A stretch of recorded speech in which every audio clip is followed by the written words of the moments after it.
不偷银钱，说明不是为财而来；能在短时间内运走大量生丝，说明早有准备，又恰好在我阿娘出事的时候行动。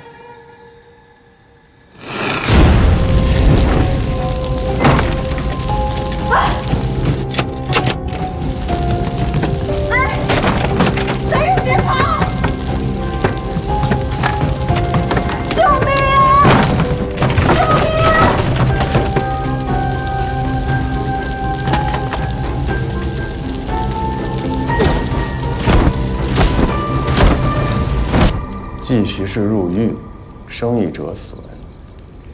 你说季莹莹面对着两难境地，她会不会低头啊？与其给赵修元做妾，倒不如给我做事。主人，季娘子家着火了。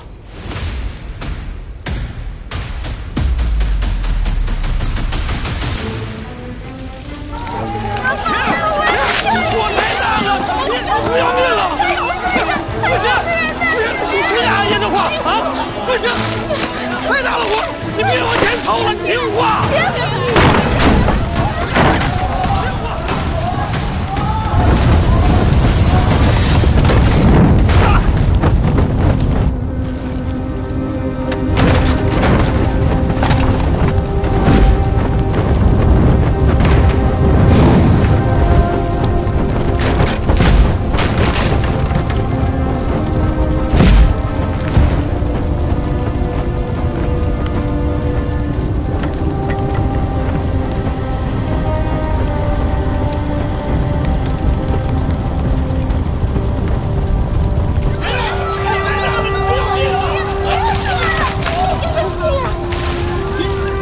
没事吧？没事吧？月月，快救火！快醒醒！怎么回事啊？怎么了？怎么回事啊？啊！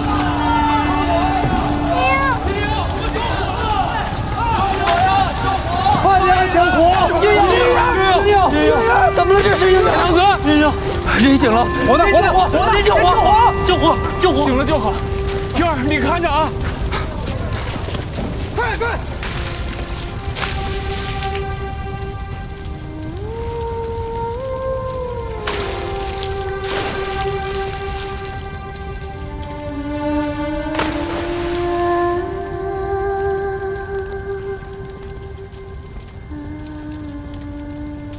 主人没事吧？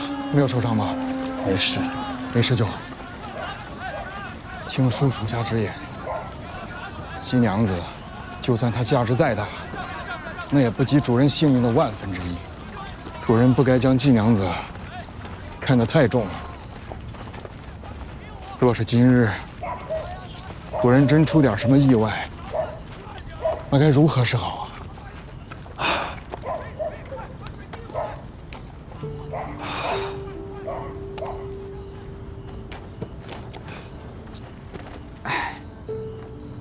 季莹莹，她对丝锦有独到的见解，有极高的天赋。你我若是要完成大业的话，像这样的人才一定是不可或缺，所以我才会救他。况且刚才的火势其实并没有那么凶险，要是我没有十足的把握，也不会贸然行事的。如果想要用一个人为我所用，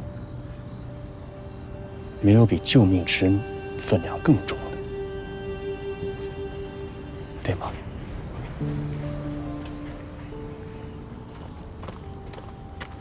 莹莹呢？你为何不自己去看呢？你答应过我，不伤害她，为何她今天差点烧死？我若是想害她，还会亲自救她吗？我告诉你，她若有什么3长2短，我跟你没完！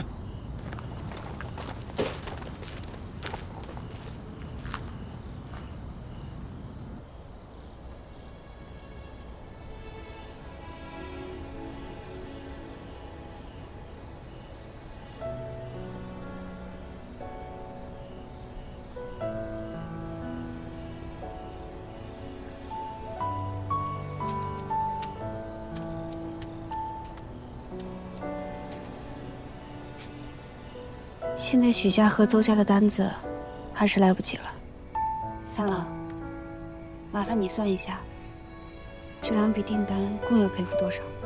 明天飞花会会进一笔货款，加上之前的订单，凑起来差不多300贯。虽然还是不够，但是我有信心能说服他们延期。剩下的就是杨家和沈家的单子最为紧要，除了要染色，还要去配色，绝对不能出半点差池。大郎、六郎，你们可应付得来？交给我。放心吧，会长教了我们这么久，这次肯定能派上用场。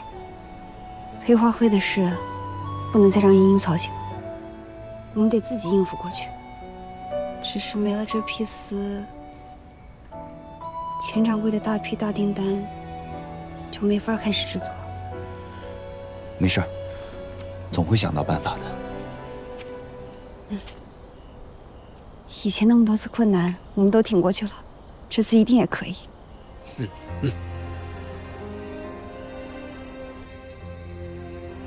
走，我们分头行动。好。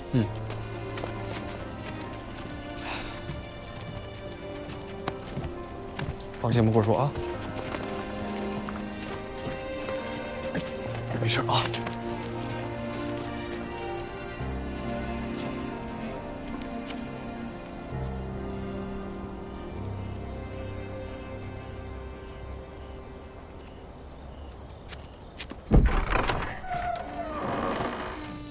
阿兄，莹莹，你快坐下。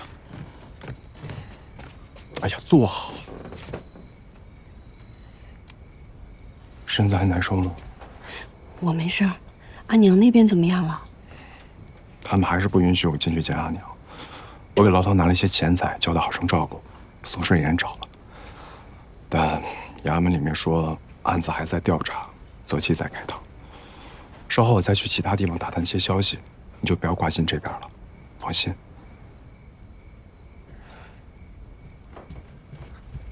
你来干什么？可有商讨？不劳赵家主挂念，季家现在一团乱，不便见客，请回吧。为何会无端失火呀？赵家主觉得呢？在这益州城，我有何仇家？他为何要偷盗生丝，蓄意纵火，要害我性命？有人蓄意纵火，要害你性命？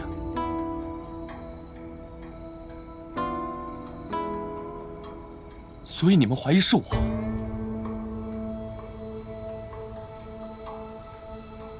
我宁可死，也不会害你分毫。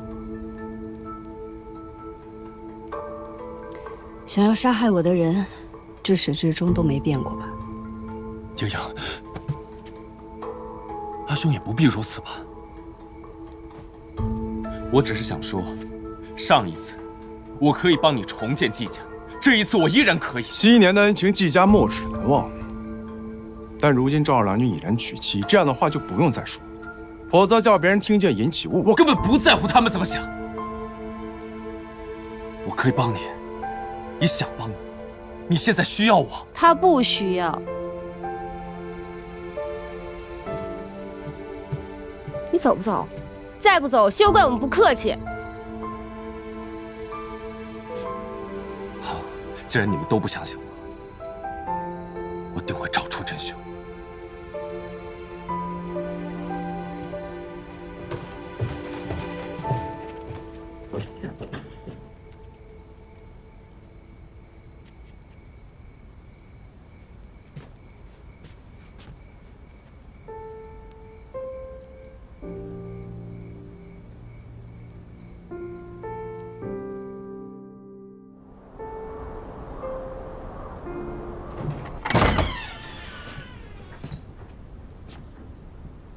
夫君是来探望我的吗？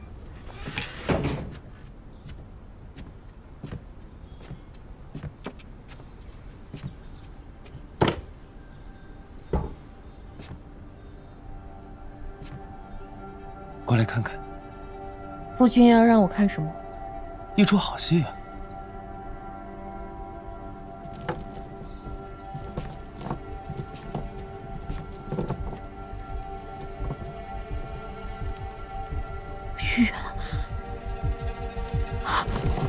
夫君这是要做什么？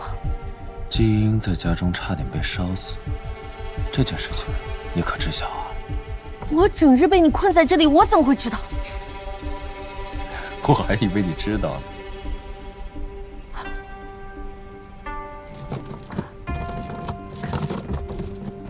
但凡季娘子落难，你便要拿我们主仆儿撒气吗？他承认了，他说是他干的。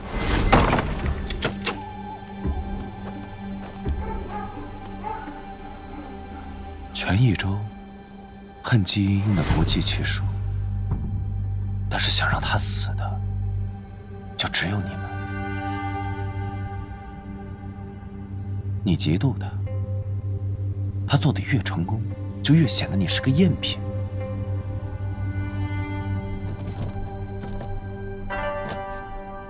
一个卑贱的奴仆，夫君觉得我会在意他的死活吗？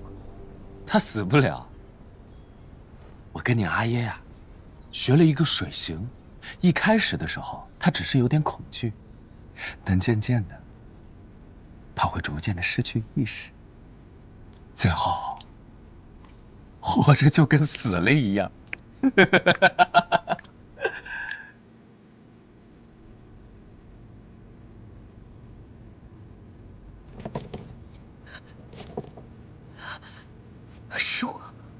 是我嫉妒季依英，是我让玉渊去监视你，我想要不择手段的杀了他。这件事跟玉渊没关系，你放过他好不好？你以为我不知道你怎么想的吗？你说过，咱们俩是同一种人，我们不为自己而活，只有伤害到我们的心爱之物，我们才会生不如死。你恨的人是我，你放过他，你放过他行吗？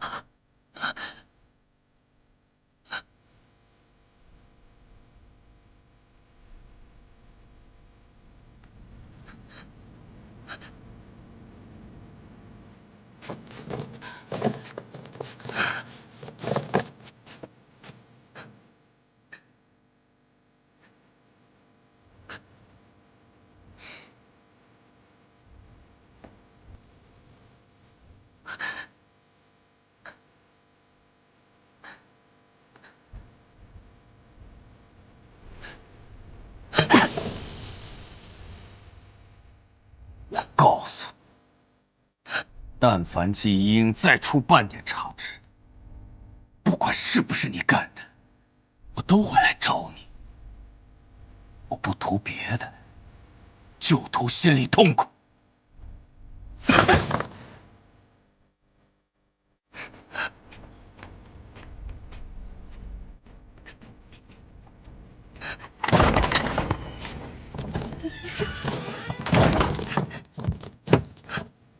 玉渊，玉渊，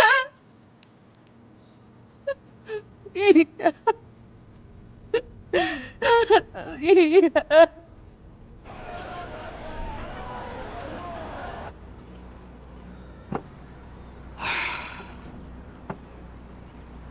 在这藩镇割据之地，我这个国丈不过是个摆设。不是，你堂堂长史会怕那个小小的县令？这长史之上还有刺史，刺史之上还有节度使。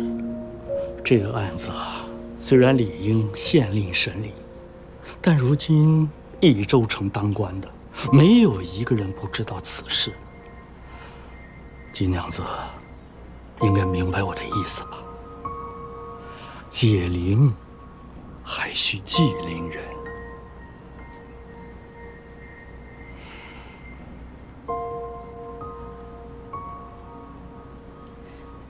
是牛景的指令。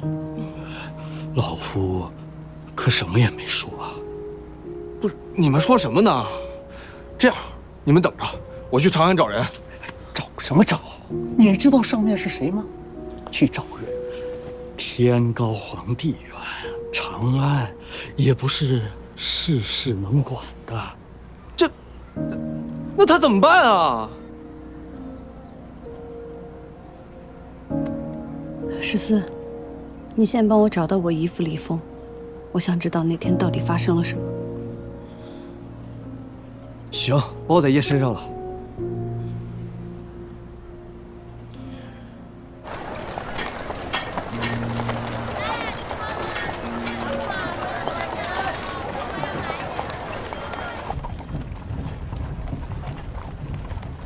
莹莹，你是不是知道谁在陷害阿娘？是牛家吗？还是赵修元？我们掌柜说了，3天后把钱还上，就什么事都没有；不还，就等着看你丈夫和女儿的下场吧。金娘子若是相信白母的话，白某可以借你一笔钱，作为周转。我宁可死，也不会害你分毫。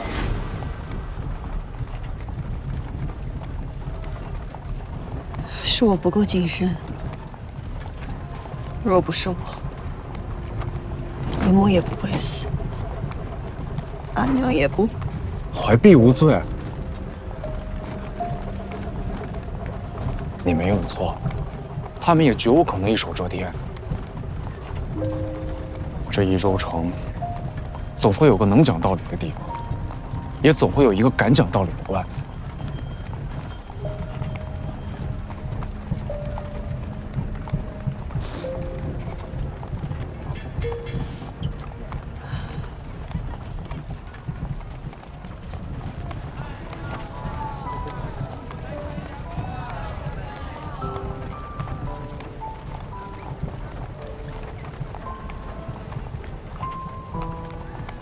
早说过不让你孤注一掷的，闯祸了吧？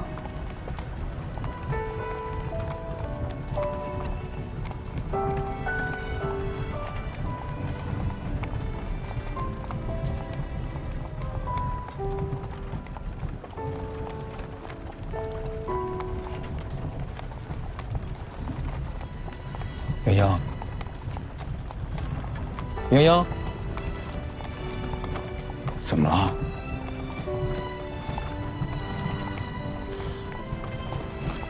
没事。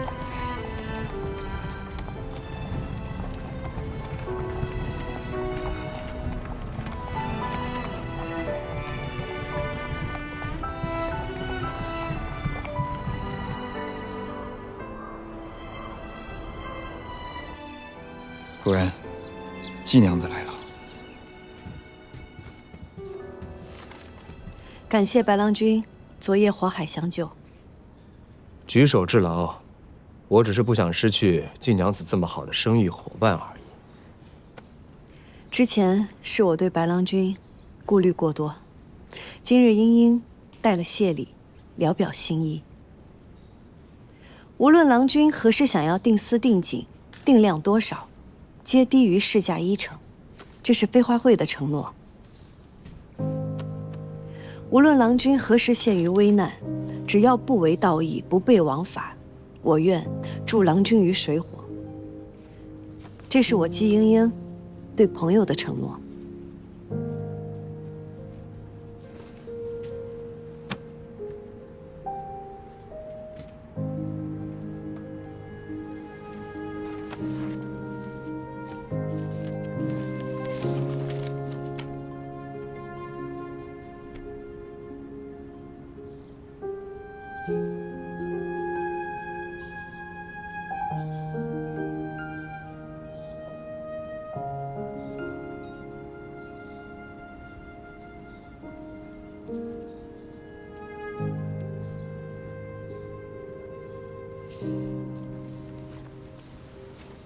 朋友。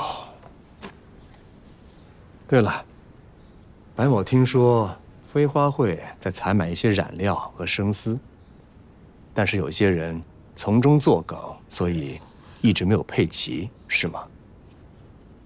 是。其实，在白某看来，现如今当务之急，对你来说最为重要的，不是生意，而是你阿娘。你相不相信，白某可以把你阿娘给救出来呀？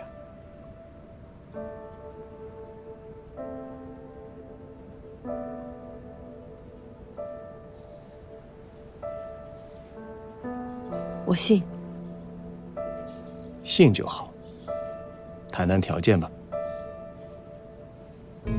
你想要什么？白某要的是你。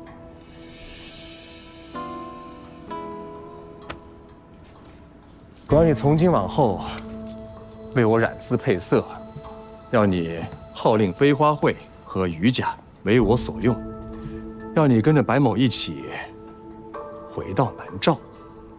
原来这才是白郎君对我的真正目的。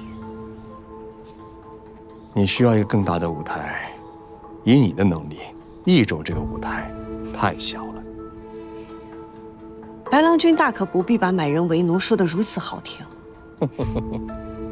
奴仆，白某多的是，白某要的是有才之人。当然了，做生意嘛，也不能一锤定音的。如果季娘子不满意的话，你我可以接着谈。不必了。为表感谢，那张仍然赠与白郎君。但是这张，白郎君并非让人九死不悔的朋友。告辞。你已经四面楚歌了，还不肯低头，难不成要找那个赵景王吗？飞花会皆知我今日上白府登门致谢，若天黑还未归，必有人上门要人。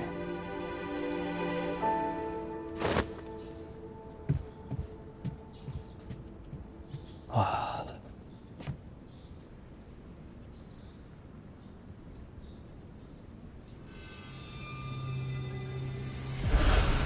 一个安插在你身边的奸细，你还在等什么？四儿，饶了乳娘吧，饶了乳娘吧，乳娘知道错了，乳娘是从小把你养大的。杀了他，杀了你珍视的东西，从此你将无坚不摧。杀了他！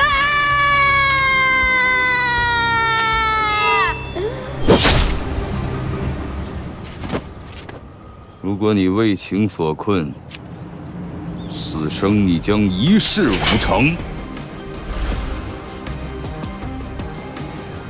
父王说的没错，情是这个世上最无用的东西。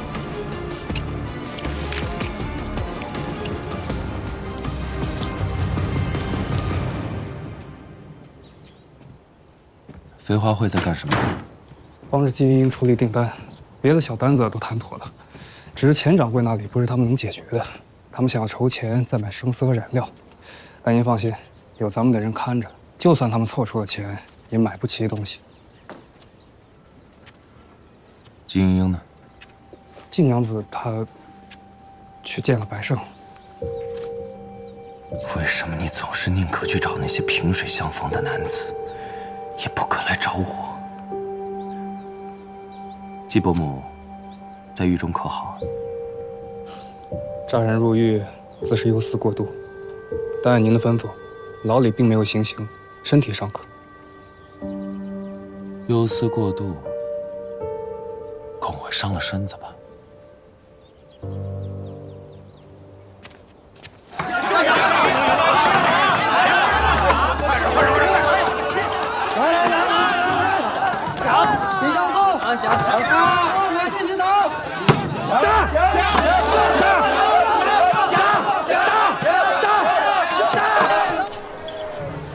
找着了，在里边了。我姨母尸骨未还，她不去处理应事宜，竟跑到这儿来赌钱。哎，可不是如此啊！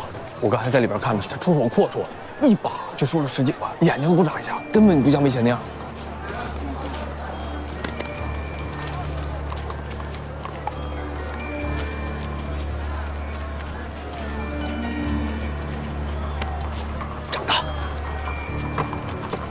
走。哎，好。你这前2天还欠着不少钱，怎么这2天又有钱了？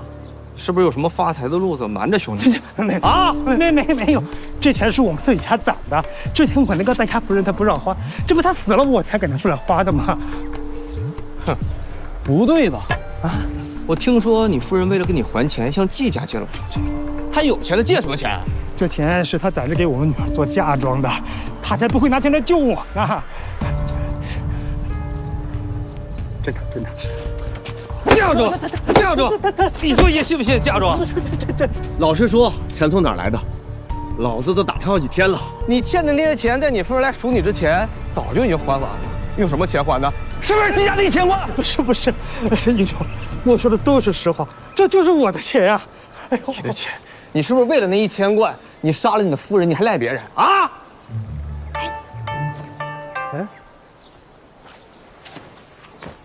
你们是金英派来的吧？啊，记什么？我问你钱哪来的？你老提着别人干什么？你回去告诉金英，今天就是打死老子，这个夜也是他阿娘杀的。老子跟船夫4只眼睛，看得清清楚楚。你想给老子泼脏水啊？没门！你看啊，你再动手试试，马上我就报个衙门，你们蓄意谋杀证人，给我松开！给我松开！我这是不是说太直了？不好。既然敢拿出去赌，就说明他已经想好了理由，估计问不出什么实话。那这一点不卖保不了吗？但起码知道衣服有问题，明日我们再去检检那船子。不是，那就算有证据，那衙门不开膛也没有用啊。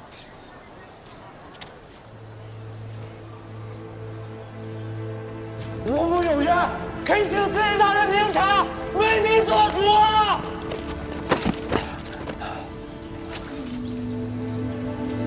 刺史说了，此事自有当地县令定夺，不可越级上告。穆县令突然间不可升堂，家母老长今不与探视一阵，恳请刺史大人明察，请刺史大人可我状之。我去你壮臣！刺史大人网开一面，你不要不识好歹，赶紧离开，不然施以刑罚。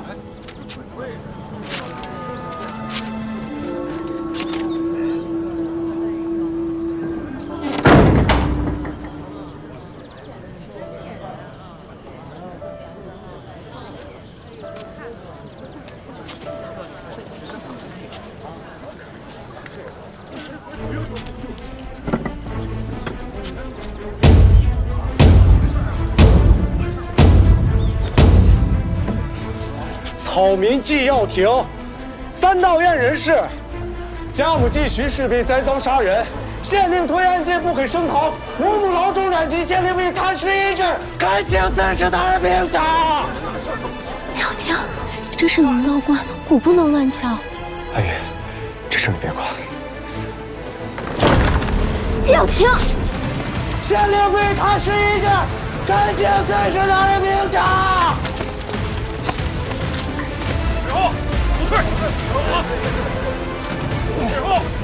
此人扰乱公务，滋生事端，刺史有令，施以刑罚，以儆效尤。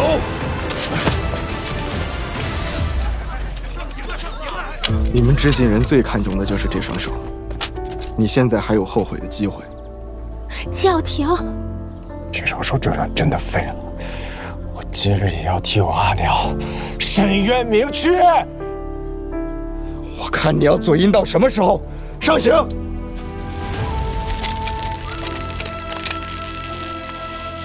季小婷，都这个时候了，该服软就服软吧。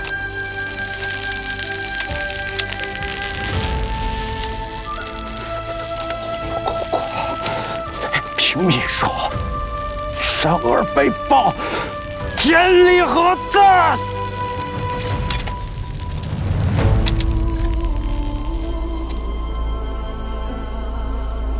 你服不服？皇然去，不以一志，彼负含冤6月飞霜，秦红人命，何为法度？何为法度？好一个为民做主的父母官，光天化日欺压百姓，视百姓的冤屈为无物。今日是季家，明日就不知道是谁家倒霉了。季家到老，为母申冤，合情合理，惨遭刑罚。来日若是我们惨遭冤屈，那岂不是要步季家后尘？有冤就无处可诉。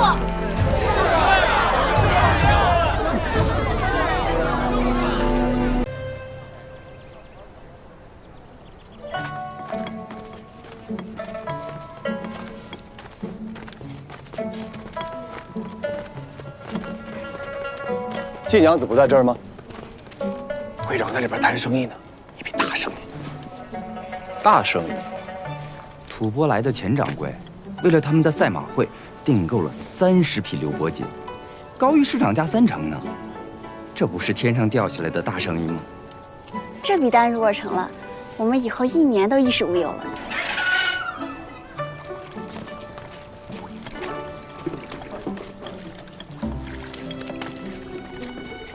六郎，哎，来送一下钱掌柜。季娘子，于掌柜，请留步。慢走。这边请。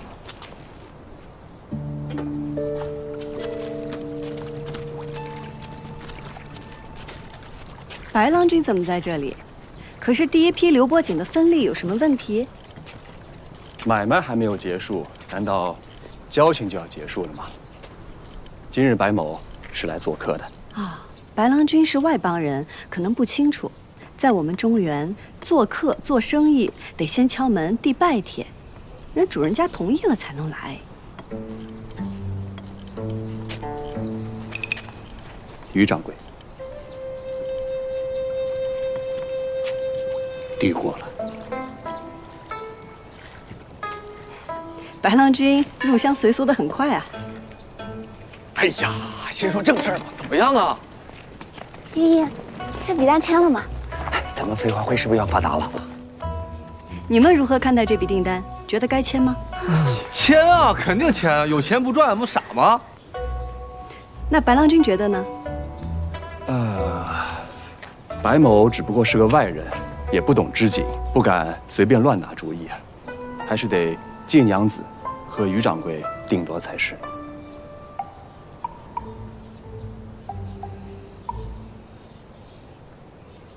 这笔订单，我们已经回绝了。啊，这么好的生意，为什么不做呀？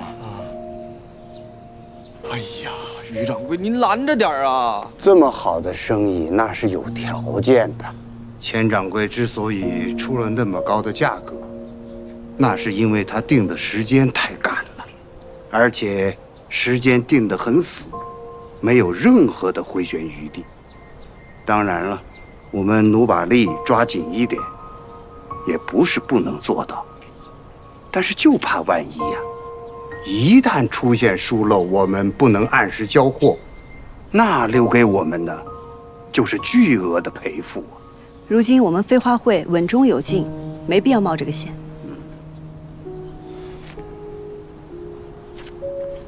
哎呀，行了行了，听会长的，一笔订单嘛，少赚就少赚点吧。这样，5日之后是个好日子，我请大家去散花楼大吃一顿。现在生意那么好，订单那么多，哪有时间去？愣着干嘛呀？干活啊都！干活干活。于掌柜，这批丝已经配好了，去看看。不是，你们不问问爷5日之后什么日子吗？是斗鸡还是斗蛐蛐赢了呀？你阿爷不骂你便是好事了。就这么不给爷面子吗？这5日之后是什么好日子？这5日之后，我跟你讲。哎呀，算了，不跟你说了。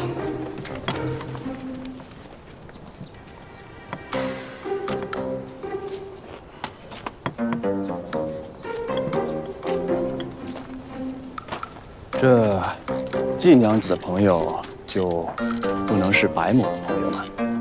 这我可管不了，端看白郎君自己如何打动他们吧。娘子，会说。娘子，娘子，家里来客人了，夫人叫我喊你回家。白郎君，先告辞了。谁呀？谁来了？是姨母。姨母。天要亡我呀！走走走，继续走。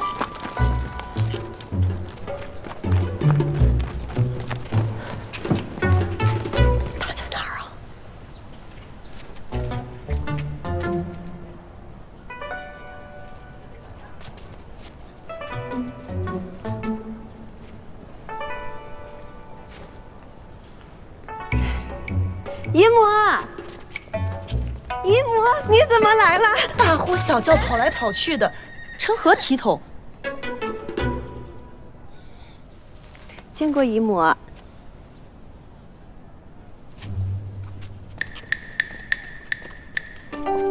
这才有姑娘家家的样子嘛。你来的这几日，帮我好好管教管教他。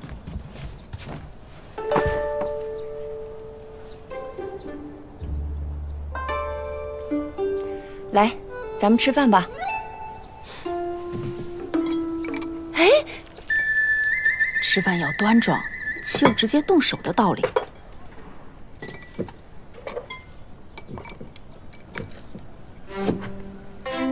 哎呀，吃饭要细嚼慢咽。你看你这塞得满口牙齿都露出来了。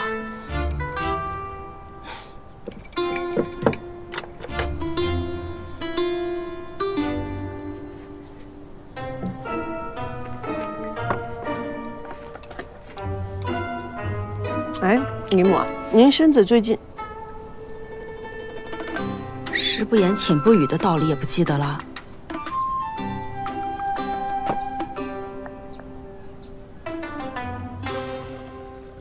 此次还是李峰告诉我，说姐夫翻案了。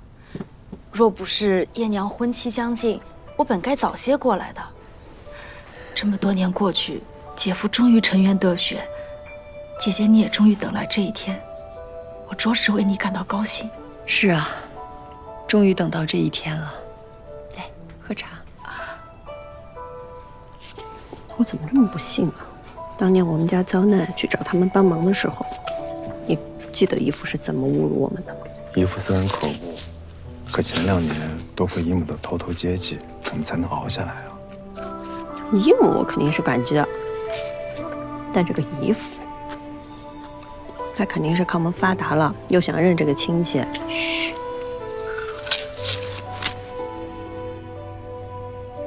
你看看你们家叶娘多好，这都已经婚配了，我们家那2个还一点动静都没有呢。阿姐，其实我早有准备。婷儿、茵茵，你俩快进来。哦。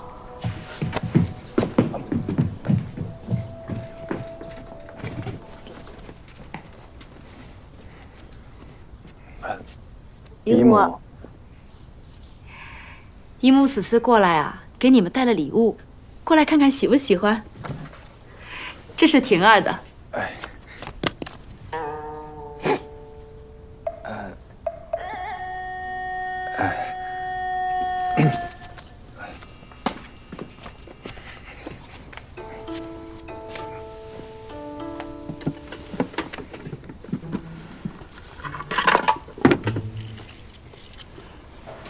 这是茵茵的，谢谢姨母。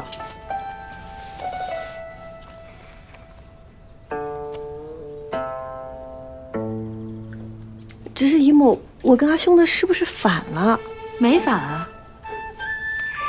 这簪子呀，是姨母给你未来夫人准备的。这金履带嘛，自然是给你未来夫婿喽。你们2个，自己的终身大事也要着紧。莫叫阿娘着急。婷儿，哎，这玉簪可还喜欢？年年君子，闻其如玉。姨母的礼，婷儿自然喜欢。喜欢就好。那这几日，姨母便给你寻几位家人来，好好相看相看。你的事儿，姨母也会放在心上的，只是你可不比你阿兄啊。你若想嫁出去啊，得先好好学习礼仪。没错。是。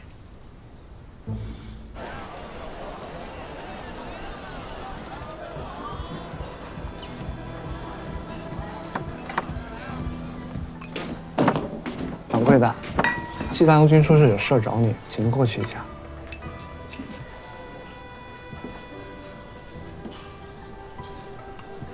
你收拾一下。是。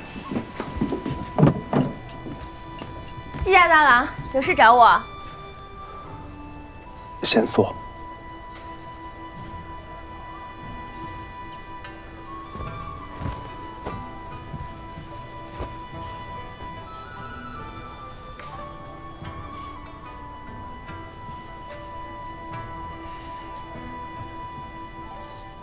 近几日，我姨母在为我相看娘子。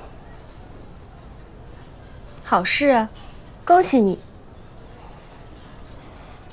她一直问我，心里到底喜欢什么样的女子。我的心中不自觉地浮现出一个人的样子，我便知道，我再也欺骗不了我自己。我一直觉得他看遍了千山，而我只是一个平平无奇的凡夫，该如何能入得了他的眼？但我想了许久，我这一生一直在做稳妥之事，这一次无论如何，我想一试，不论结果。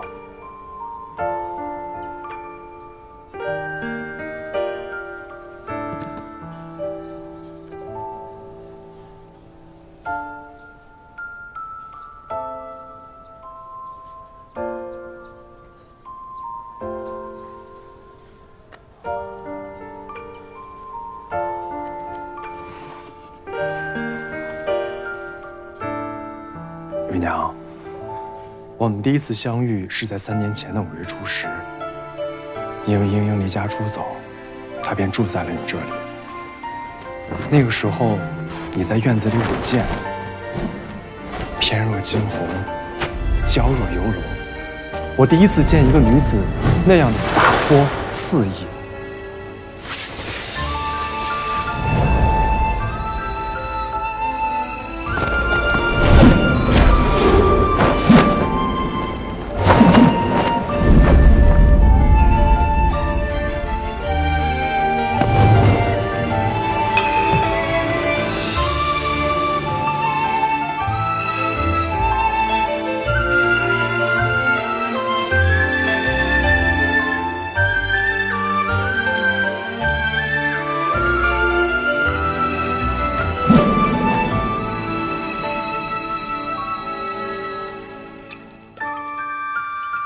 不知为何，从那一刻，我便知道我再也忘不掉你了。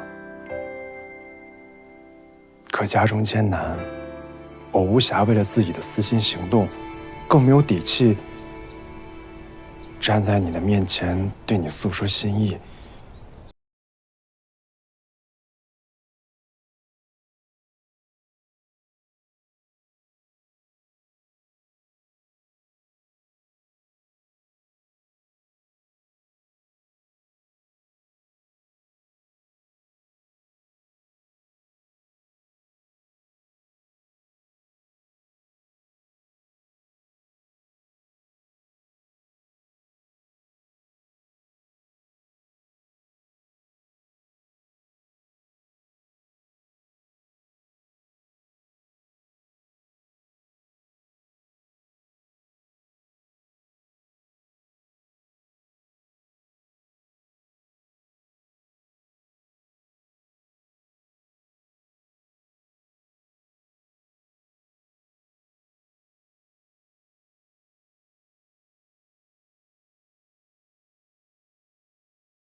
不住，山也挡不住。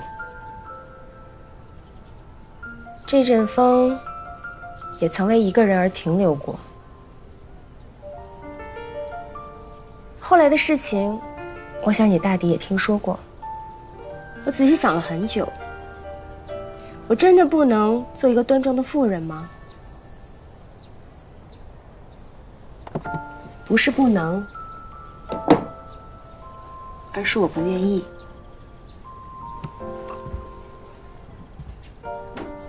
我是一个自私的人，相比喜欢他，我更喜欢我自己。我背上的包袱很小，装得了自由，便装不下他。但我喜欢的便是肆意的你，洒脱的你。我也从未想过说你要为我改变什么。这些话他也说过。你觉得杨家大郎是个出尔反尔的人吗？但谁不是事到临头，身不由己呢？同样的事情，我不想再经历第二遍。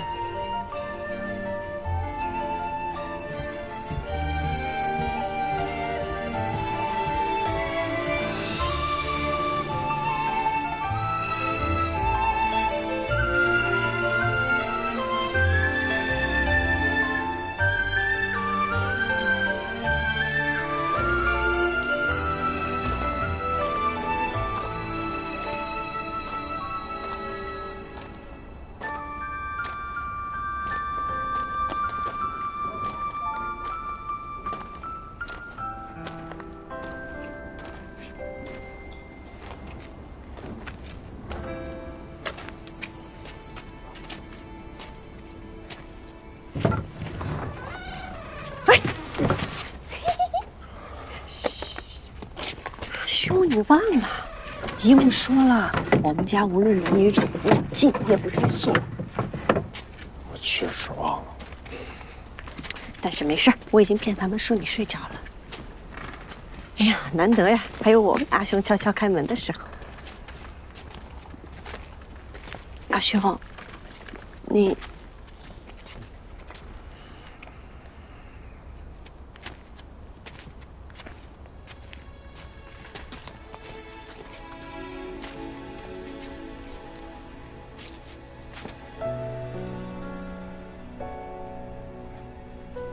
阿玉他拒绝了我，他说他害怕重蹈覆辙。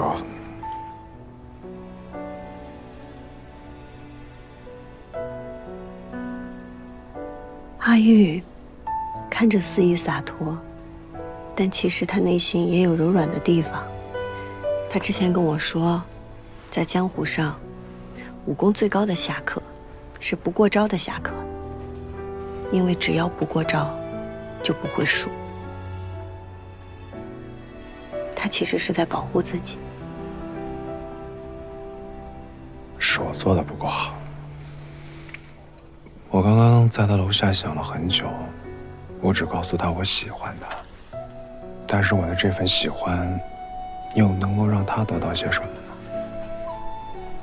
如果我能让他足够喜欢，足够安心，足够信赖，他怎么又会害怕重蹈覆辙呢？随口说不平，我会做给他看。不愧是我阿雄。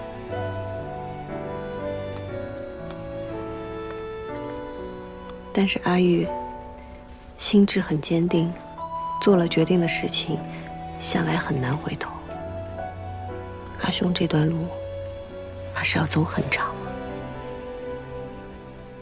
你阿兄向来不是个聪明的人，但只要是我认定的事，我就会去坚持。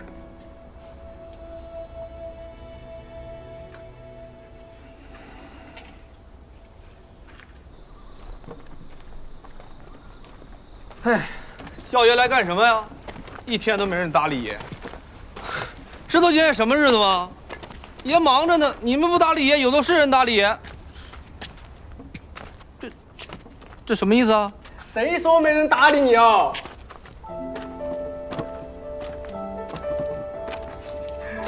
灯笼下这个香囊是我亲自染的丝，我娘子和我阿娘亲手帮我做嘞。我祝咱们国舅爷一世顺遂，锦绣荣华。祝国舅爷身体康健，平安喜乐。祝你长风破浪，不负少年。祝你逢赌必赢，双路除外。原来你们都知道啊！但逢良辰，顺送时宜。34，生辰快乐！生辰快乐！爷就知道你们不能忘了爷，爷爷早有准备。来，上菜。是，上菜。都好看，这个最好看。现在这个。哎，为什么朱小娘呢就是最好看的呀？为什么？为什么呢？那能一样吗？能一样吗？好了，吃饭。摆正。挂安等了，都过来吃饭啊！好嘞。金娘子，拜帖。这里是余府，白郎君不是应该先去见余掌柜吗？前几日三郎君说5日之后是好日子，白某有些好奇，所以特意过来看看，叨扰了。来者是客，您请便。如果没有猜错的话，这些应该都是静娘子的主意吧？静娘子，你是对所有朋友都如此用心的吗？那也得分是什么样的朋友。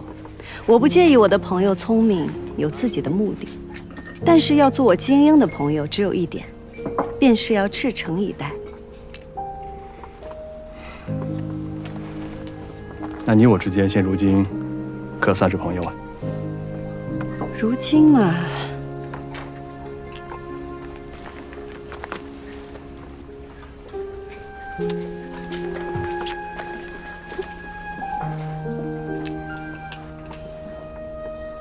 算一半朋友吧。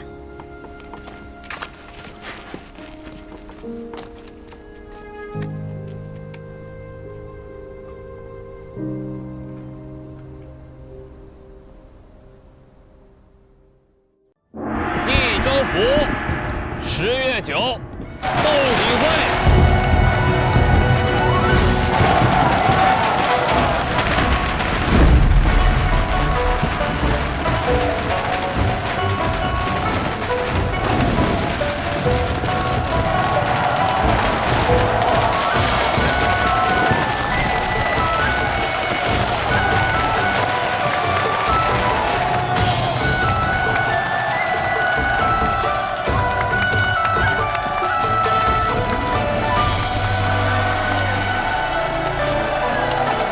蜀锦兴于春秋，而盛于汉唐，因产于蜀地而得名。唐时，权贵豪绅皆好着蜀锦，军中更可以锦代饷。蜀锦一时价格飞涨，寸锦寸金。我阿耶是益州城最惊艳才绝的锦王，因为他染出了蜀地最美的红。他钻研各种染料，研磨搭配，每一步都要轻微。他说，将熟丝在浣花溪里换洗，才能染出鲜亮的颜色。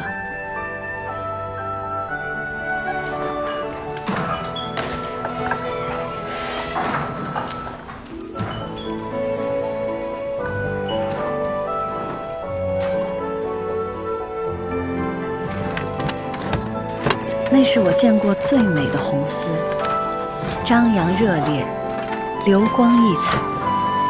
阿耶叫它蜀红丝，只是蜀红太美，美得怀璧其罪。季归南，你好大胆子，竟敢以次充好，拿赝品充当贡锦！刘警官，当日是你我一同合验，每口箱子我都亲自验看过，绝无可能有假。如今交与都运官，仅在驿馆放了1夜，变成了赝品，这其中定有蹊跷。大胆！难道是都运官偷了你的贡锦不成？来人！是，给我拿下！慢！你的官职还没有拿人下狱的权利。我要面见4时，自证。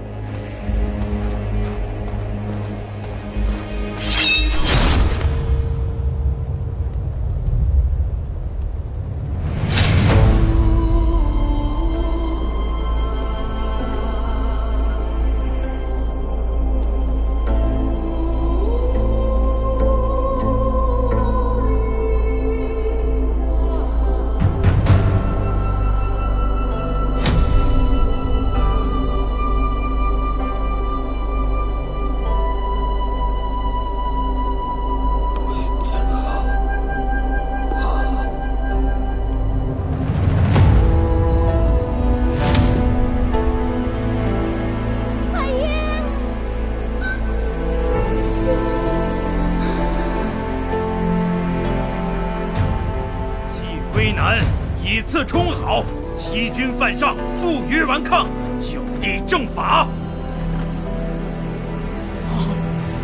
是。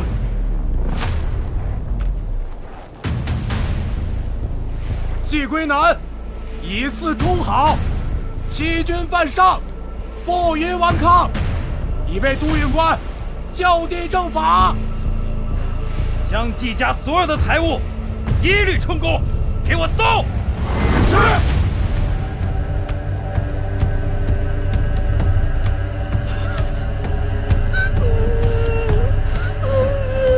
兔子是不可能一口咬死老虎的，但只要它不被发现，它就可以一直咬下去。总有一天，它会咬死老虎的。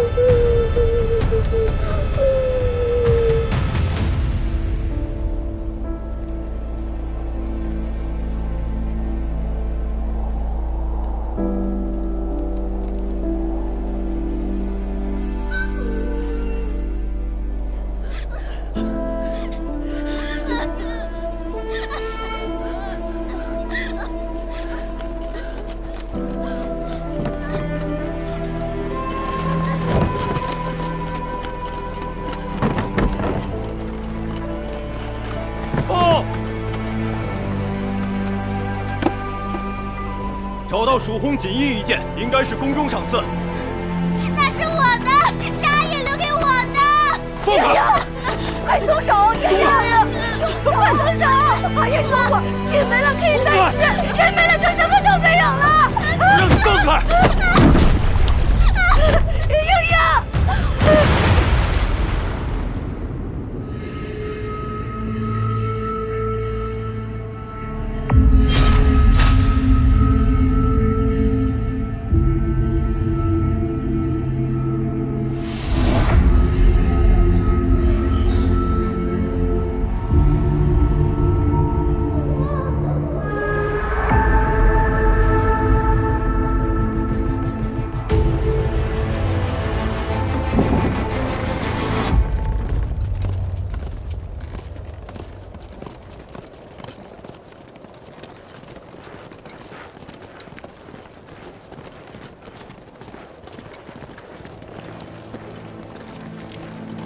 你不能去！哎，秀媛，你不能去！阿爷，求你救救季家！哎呀，孩子家里你懂什么呀？求你了！哥还要回家，哥还要回家。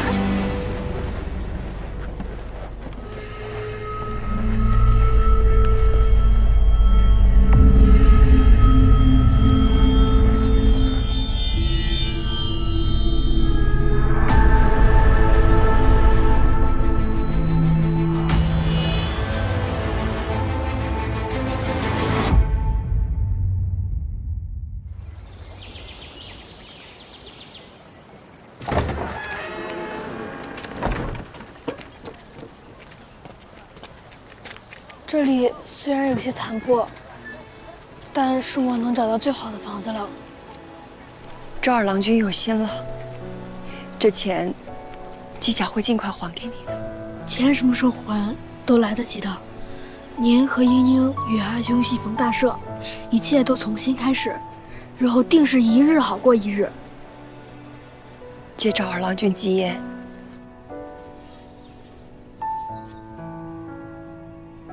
夫君，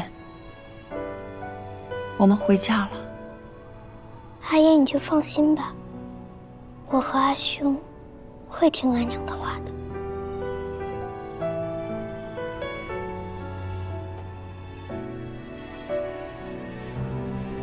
季夫人，既然回来了，还请出来一见。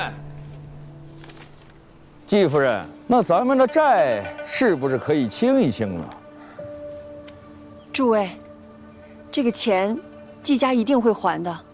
只是如今家产被抄，现在身无分文，还请诸位掌柜再宽限些时日。我倒是替夫人想了一个好法子，我已然与诸位掌柜说和好了，只要夫人肯将蜀红丝的配方交给刘某，咱们的债一笔勾销，其他掌柜的账我替夫人还了。我阿爷获罪，家里也被抄了个精光，不曾留下蜀红丝配方。我阿爷在世时待诸位伯伯不薄，诸位伯伯这样咄咄逼人，传出去不怕坏了名声吗？名声能顶饭吃吗？要么还钱，要么交出蜀红丝配方。赵修远愿以身作保，不知诸位可否宽限些时日？咱们是跟姓纪的讨债，一个外人插什么嘴？潘郎君，既然是还不起，那不如卖身抵债吧。带走！你们要干什么？干什么？你们干什么？你们干什么？放手！放开我！放开我！放开我！住手！阿娘，阿娘，你们住手！既然你们不肯给季家活路，那今天咱们就都别活了！让父老乡亲们看看，你们是怎么欺负孤儿寡母的，看日后谁还敢跟你们做生意！就是啊。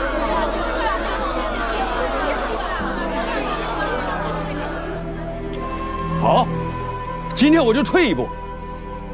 这笔钱，就算是咱们借给你们的，利息就算5分。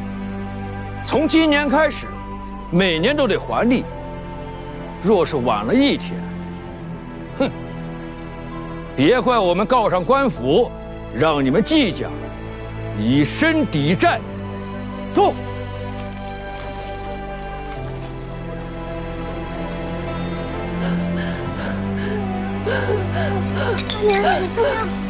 阿娘，你没事吧？阿娘，阿娘，阿娘没事，阿娘没事，你们没受伤吧？没有，没有，阿娘，没有，那就好，没事就好，没事就好。阿娘，我扶你回屋歇息吧。好。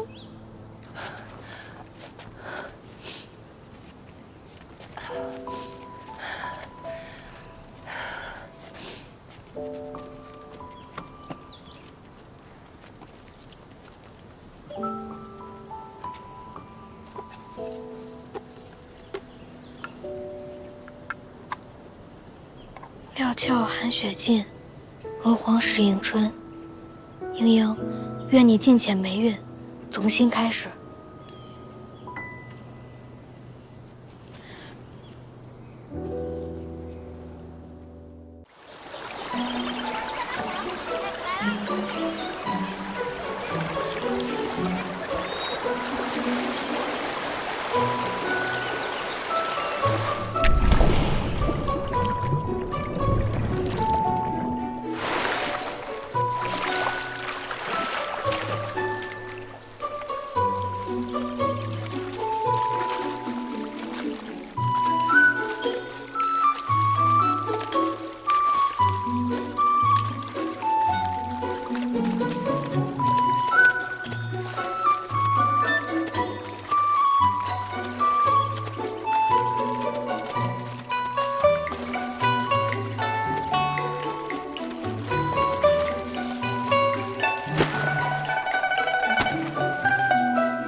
家里来了，快跑！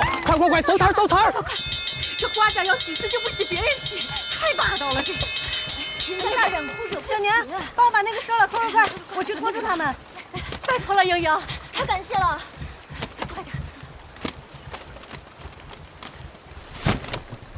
哟，花郎君，您怎么来了？这艳阳高照的，你要是晒黑了，可就不俊逸喽。我来看看有没有哪个不长眼的到我花家的地界偷着洗丝。哎呦，你怎么这样？你说说你折腾来这儿干什么？大热天的！大热天的干什么你？啊！哎呦！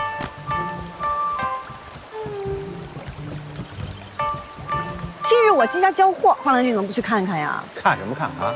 这生意上的事儿，都由我英明非凡的夫人都会处理妥当的。啊，也是哈，你们家都是夫人说了算。哎。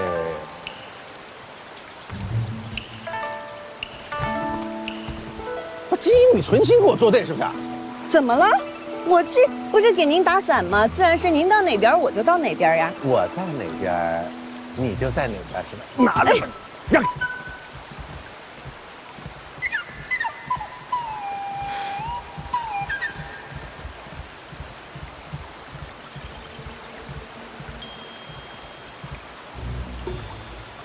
算你们这帮小兔崽子跑得快！要是以后谁还白天到这儿来偷着洗丝，我打断他的狗腿！就是。哎，金英啊，你怎么在这儿？路过，有事先走了，您让一下啊。好。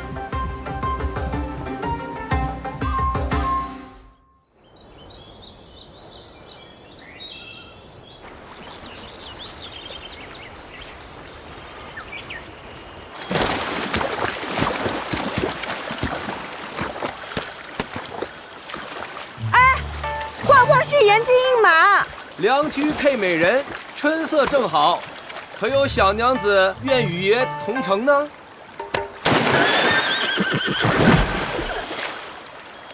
吓死！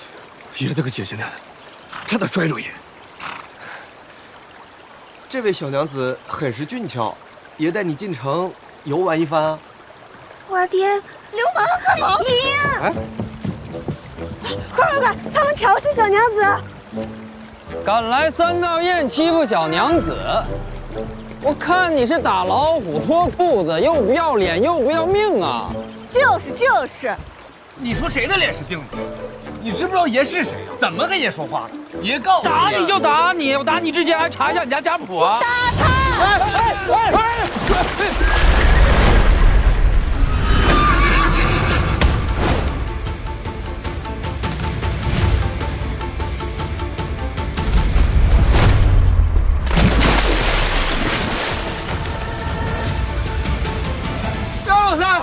爷好心带你看漂亮娘子，你踹爷干嘛？你若再敢动我的马，我就把你种在这水里。爷不就亲一下马吗？你，对了，他们还打你的马呢。那个粉衣服那个小娘子，她是头，打不着。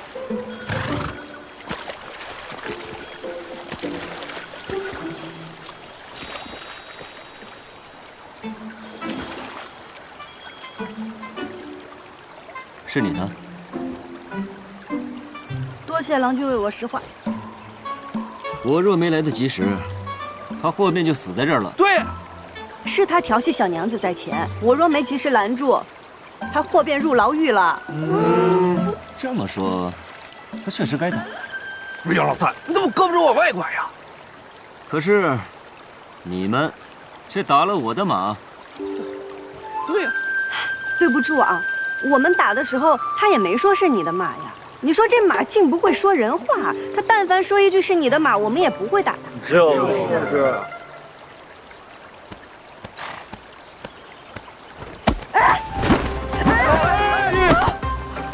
你干什么？小娘子伶牙俐齿，倒好好教教我这马儿怎么说人话。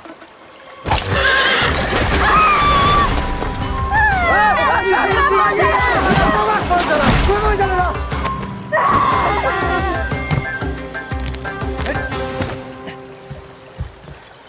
我不会教马说人话，但是我会教人说人话。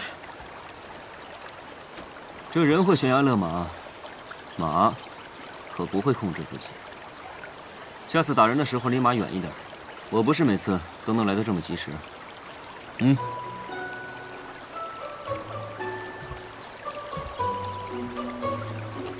下次，那要看马上的人做不做人事了。就是。家伙的！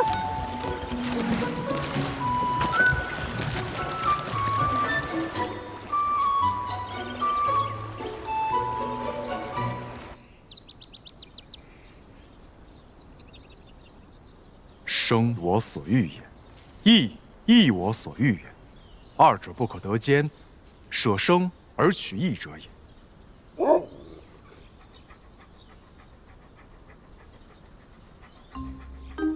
咱家今日只有这个了，你且将就两日吧。君子食无求饱，锅盔，你虽然是狗，但是做狗也要有做狗的规矩。要做狗中君子，不能太重口腹之欲的。再挑食，我打断你狗腿！吃。平英，今天脾气怎么这么大呀？你又跟谁吵架了？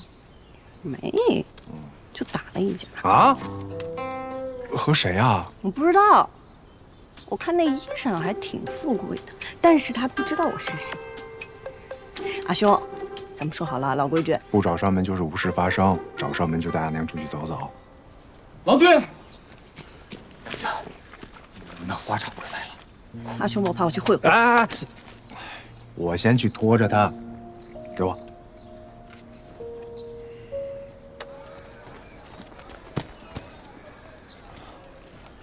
花掌柜，你上次订的丝都在这儿了，点个数吧。颜色也不鲜亮，光泽也暗淡，摸起来也有些毛躁。花掌柜，你再仔细瞧瞧，这可是剑南道最好的桑蚕丝，纤度均匀，光泽柔和，颜色要比市面上鲜亮许多啊。季大郎君，我与你说实话吧，如今营商不景气，益州城几个织锦大户又一直在压价。再这么下去，怕是我都没有钱收你们的丝了。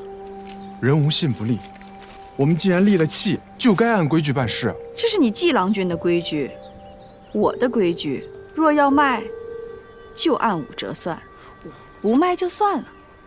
这单我按原价赔给你们，但日后你们季家就别来我这儿分订单了。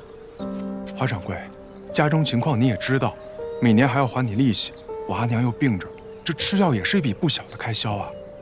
要不这样吧，如你家急需用钱，我借你20贯。我们本就欠着你的债，若是再借，这何年何月才能还得上啊？阿兄，花掌柜与你开玩笑呢，他不会再借钱给我们了。花掌柜，为何不会？阿兄细想，咱家本就欠着花家50贯，若再借20贯，即便只算3分利，这利滚利的比咱家1年的利润都多。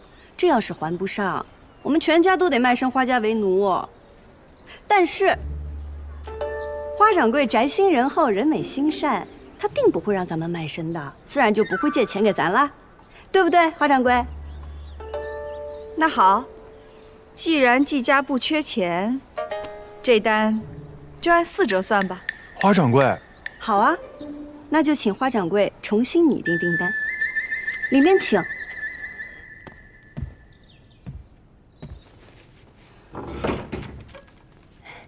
花掌柜，笔和纸已经准备好了，您写吧。齐英英，我就知道你没安好心。来人呐，外面来！我们家这狗就听不得人大声说话，您声儿越大，它下嘴越快。我警告你啊，你这属于蓄意伤人，是要坐牢的。我警告你啊，你这是属于蓄意伤人，是要坐牢的。他说牢里的饭比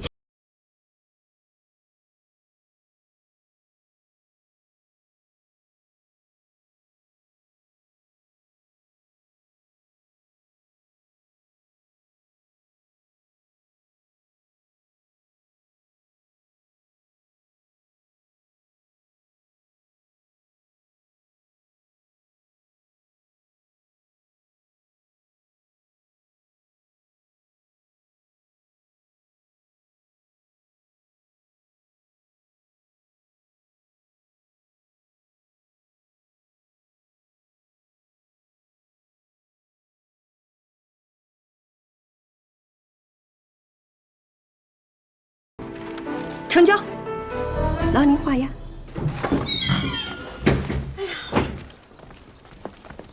承蒙惠顾，郭奎送客。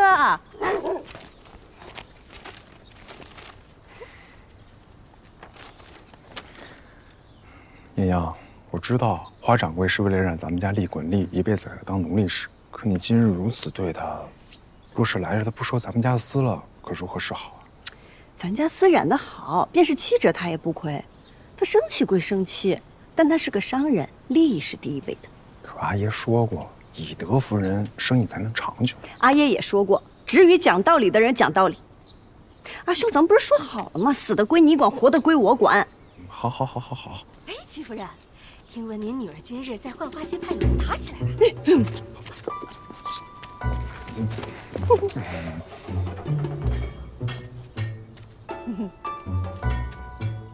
婷儿，去把我的竹棍拿过来。阿娘，快去！